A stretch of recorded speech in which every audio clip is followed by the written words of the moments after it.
Good morning from the Las Vegas Strip. The Seattle Kraken will play just a stone's throw from here tomorrow on Tuesday night. And this morning we already have an idea of what these casinos think about the Kraken season.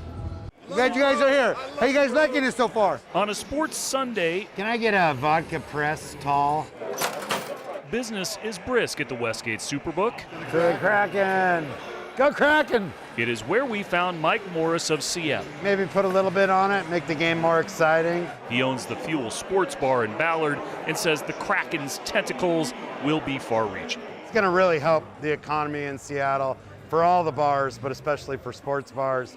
So I had to come watch the inaugural opener for sure. But he also typifies the type of visitor that the Westgate depends on. A lot of people coming in from Seattle for the Kraken Knights game on Tuesday. John Murray is the executive director of the Westgate Sportsbook and has a piece of advice for Washington casinos with legalized sports gambling. Can you walk in here and bet on the Knights or the Raiders? Absolutely, and when the Golden Knights had that great season in 2017, 2018, we had huge liability on them pretty much every time they played.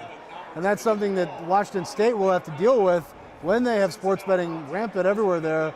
Their sportsbook operators will probably be rooting against the Seahawks and against the Kraken every night, which is kind of a tricky position to be in. So say you want to throw a little money down on the Kraken while you're here in Vegas. What would be the odds to win the Stanley Cup?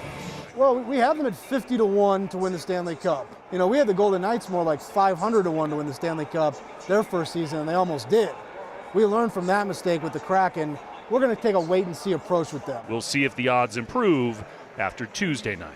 In fact, the Kraken's odds have improved at the Westgate since the lines were first set back in June. They're also a 25-1 favorite to win the National Hockey League's Western Conference. That's the story this morning here from the Las Vegas Strip. I'm Chris Daniels, King 5.